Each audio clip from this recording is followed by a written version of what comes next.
Assalamualaikum Bu. Waalaikumsalam warahmatullahi wabarakatuh. Anak saya perempuan usia 10 tahun, sepertinya introvert, mirip seperti saya. Sehingga kami agak sulit berkomunikasi. Bagaimana tipsnya agar lebih mudah berkomunikasi dan mencurahkan perasaan? Masya Allah. Satu tadi kuncinya adalah lihat apa? Kalau anak perempuan, lihat wajah. Jadi kalau anak perempuan lagi ngomong, lihat wajah. Bedanya anak introvert ngomongnya itu seminggu sekali kali. Cuman sebentar-sebentar. Nah, untuk nanti mengikat kolbu dan pikirannya, dan dia punya perasaan pikiran, setiap anak perempuan bicara, ini buat siapa aja ya, langsung lihat wajahnya.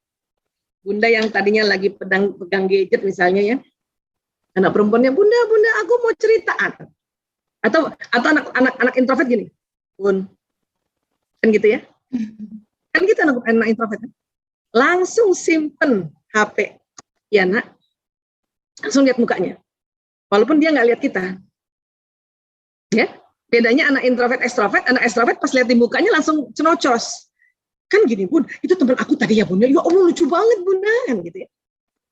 Kalau anaknya ekstrovert, pas dia bilang lucu, kita senyum, karena banyak bunda pas teman anaknya bilang ih lucu banget, terus dia diem anak si bundanya mikir apa lucunya gitu, bundanya mikir ya kan. Nah, tapi kalau anak introvert, Bun, kita lihat, ya nak, tunggu aja, sabar. Kenapa nak? Enggak. Gitu ya anak perempuan ya? Enggak. Kenapa? Ayo kita ngobrol-ngobrol. Jadi bunda juga, jangan sama-sama gara-gara bunda introvert, anaknya diem, bunda juga diem. Bunda yang pancing, tapi dengan kesabaran. Dan lihat wajah. Tunggu. Kenapa? Anak introvert itu mau ngomong sama bundanya sampai dia percaya bahwa bundanya benar-benar ngasih waktu sama dia. Makanya dia diem. Kita juga diem. Jangan mentang-mentang anak diem, dia diem kan, bunda kita gadget lagi misalnya gitu. Ya, karena dia ingin mempercayai bahwa apakah betul bundanya meluangkan waktu untuk dia. Ini anak introvert. Ini kalau bahasannya nanti selain watak adalah bahasa kasih. Ya, jadi seperti itu Bun, mudah-mudahan ini bisa menjadi tipsnya. Satu lagi ya Bu ya, bagaimana mengatasi anak 11 tahun yang selalu teringat dengan video cerita horor yang ia tonton sehingga jadi takut untuk tidur sendiri. Nah, tolong tidak di label, kakak penakut amat sih. Nah, itu yang anak-anak nggak suka. Itu tambah takut nanti. Ya. Caranya adalah memvalidasi emosi. Kakak masih takut ya? Ya Bun, aku masih takut cerita itu, Conjuring. Apalagi Conjuring 3, ya Allah. Jangankan anak-anak 11 tahun, aku aja ngelihatnya. Apa sih film itu kan? Belum lagi suaranya, jeng-jeng kan gitu ya. Jadi kalau anak kita masih takut, kita memvalidasi emosinya. Kakak masih takut ya? Iya Bun, aku masih takut. Sini nak. Tarik nafas, buang takutnya. Ayo taus yuk. Auzubillahi minasyaitonirrajim. 4 kali ya nak ya. Bayangin taus pertama, memohon perlindungan pada Allah, itu nanti Allah melindungi bagian depan. Taus yang kedua di belakang, taus yang ketiga di kanan, taus yang keempat kiri. Gitu.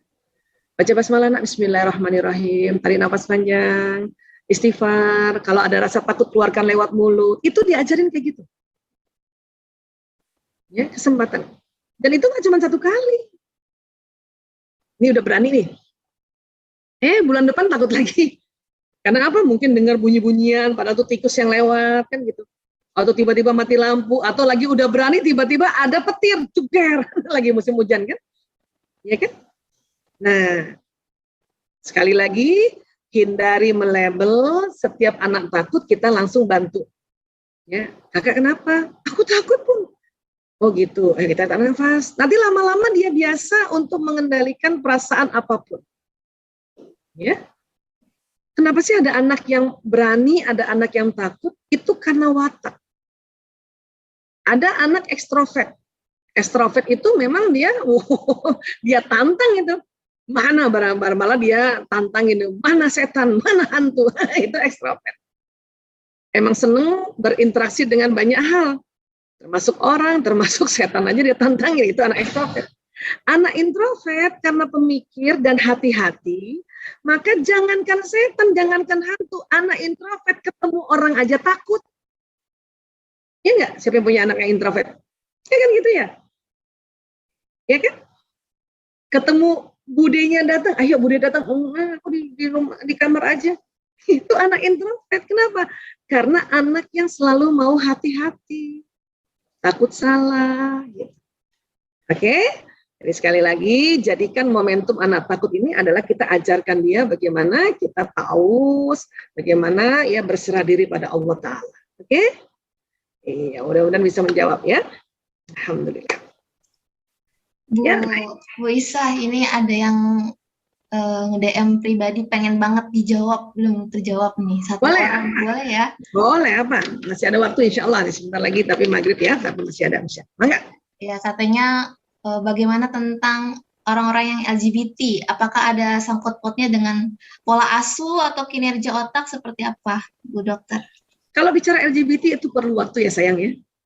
Nanti kita minta lagi deh, ya bikin acara lagi.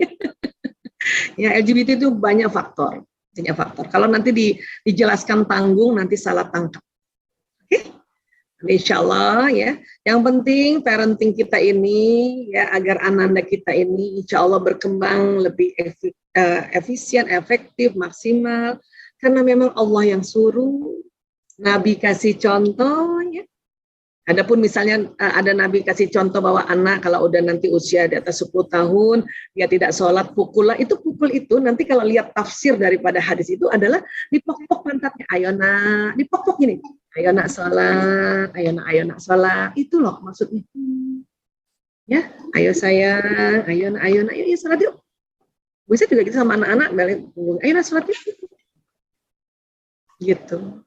Ya. Karena ajaran Islam ini selalu ajaran kelembutan. Jangankan sama anak-anak. Ya, antar kita orang dewasa saja, antar sahabat, antar pasangan hidup, itu harus penuh kelembutan juga. Karena ayat Ali Imran 159 itu bukan hanya untuk anak aja, untuk pasangan hidup, antara pimpinan dengan tim, antara sahabat dengan sahabat, itu Ali Imran 159. Ya, apalagi sama anak, ya, Masya Allah. Buat teman-teman, ini ada beberapa juga yang bertanya tentang kurikulum ya. Kita bersabar saja tentang kurikulum, ya, karena memang kita nggak bisa juga misalnya mendikte pendidikan nasional kan, atau apalagi sedang pandemi kayak gini ya, semua sangat sensitif. Kalau kita protes nanti tersinggung, sekolah diprotes tersinggung. Yang penting dampingi anak supaya anak menjadi gembira. Anak siapapun yang bilangin dia, misalnya ada gurunya bilangin dia sesuatu yang negatif, asal bukan ibunya, maka anak-anak tidak terpengaruh otaknya. Kita dampingi dengan penuh kegembiraan, kita siapkan makannya, minumnya. Kalau anak lagi, bunda, aku bosan, ya sudah kita dengerin, kenapa nak bosannya nak? Gurunya kalau jelasin aku nggak ngerti, misalnya gitu ya. Dan nggak usah langsung telepon gurunya. Ini anak tambah malu kalau bundanya telepon gurunya, Pak Guru kalau ngajar yang benar. Tambah malu, apalagi anak tahu. Bunda kenapa sih ditelepon guru aku, nanti aku malah ditandain. Karena itu tadi ketersinggungan ada pada Bapak Ibu guru. Maka kita jaga juga, hormati mereka juga bingung. Semua orang lagi bingung dalam kondisi pandemi ini, walaupun sudah hampir 2 tahun ya. Jadi sekali lagi, dampingi anak-anak. Yang penting bunda tenang, anak bisa 3 kali tenang. Bunda senang, anak 3 kali senang. Bunda gelisah, anak 3 kali gelisah. Ya, bunda bingung, anak 3 kali bingung. Bunda kesel, anak 3 kali kesel. Ya, ingat baik-baik itu.